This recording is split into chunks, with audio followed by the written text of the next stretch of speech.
On pourrait se croire en cours de français, pas complètement. La compagnie parisienne Gazelle propose à Logne-et-Noisiel des cours de théâtre. Des ateliers Tour du monde en kamishibai, au début ça s'appelait comme ça, ça a commencé comme ça.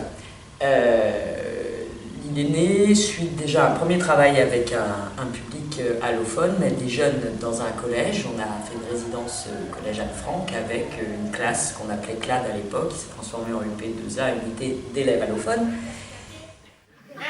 Il n'y a pas de voleur dans ce quartier. Non, il n'y a pas de voleur. En fait, il y a un ministre qui habite. En fait,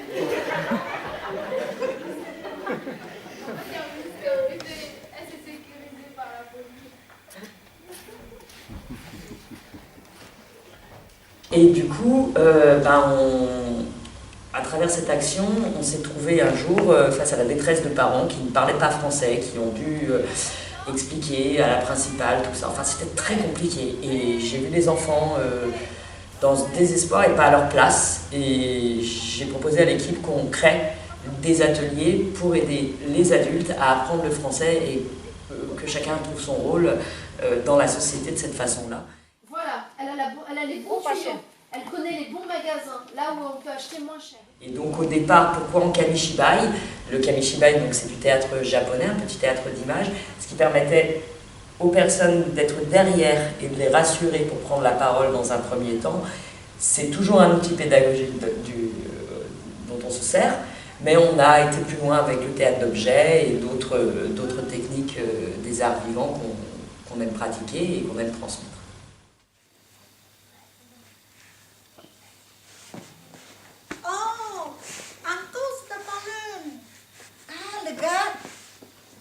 Le matin pêcheur, sur la queue de la baleine, il a attrapé un poisson dans son bec.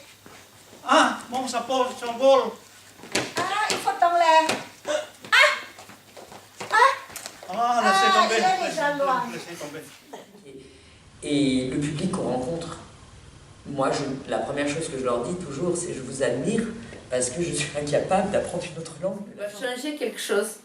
Et parce que la maison, je suis juste avec les enfants, et ici, juste avec le écrit. Voilà. Et donc, ici, parce que je ne sais pas si on veut, mais moi j'ai vu, je sais pas qu'est-ce que ils ont une volonté, une force d'y arriver qui est vraiment impressionnante, et moi ça me donne beaucoup de force aussi. Et donc on sent bien qu'il y a donnant, ils nous apportent, on leur donne, et ça c'est très très enrichissant. Le théâtre, oui. Est-ce qu'il y avait du monde, il y avait des spectateurs? Est-ce que ça t'a fait peur? Un peu. Mais t'as assuré en même temps, tu étais à l'aise quand tu as joué. La dernière. Oui, l'année dernière. Oui, l'année dernière, nous avons fait la faveur des théâtres. À savoir donc la transmission, à savoir travailler avec les mots, la poésie, travailler évidemment à transmettre nos savoirs au niveau des arts vivants, mais au-delà de ça, la culture, notre patrimoine, nos recherches sont autour de ça à travers nos démarches artistiques.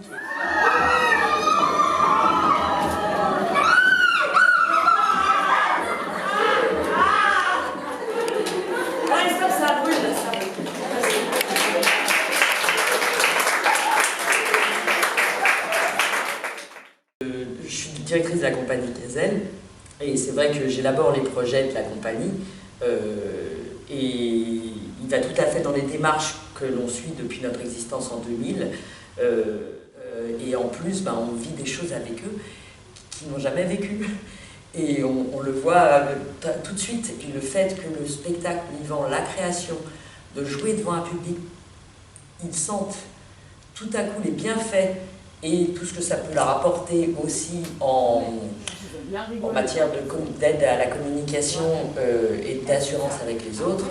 Tu t'es dit, oh, c'est moi qui ai fait ça? Oui. Oui. Oui, c'est ça. Oui. Voilà, c'est ça, d'accord. Ah, c'était, ouais. Donc, tu t'es aperçu que tu pouvais faire des choses, voilà, très bien, que tu n'imaginais pas. C'était aussi une forme d'engagement un peu politique, je veux dire, par rapport à mes valeurs de partage, d'intégration, d'aller vers les autres, d'échanger et d'aider dans la mesure de ses moyens. Les moyens qui sont les miens, ils sont plutôt artistiques. La vie, c'est toi qui dirige. C'est toi qui démarre et c'est toi qui décides de changer de direction.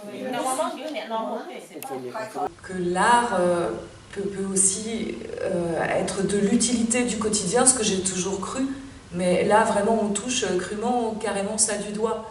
C'est-à-dire que oui, l'art pose des questions sur une scène de théâtre. Ça ouvre davantage la personnalité et ça nous permet d'apprendre davantage dans notre vie quotidienne, ce qui alimente la vie. Les auteurs. Mais là, concrètement, c'est du concret, on est les mains dans la pâte, et puis tout d'un coup, cet art-là, il devient un outil simplement de vivre ensemble, d'intégration, de comment on se parle et de comment on avance ensemble et comment on construit les choses. Voilà. Alors là, on est bien dans le canapé, c'est vrai.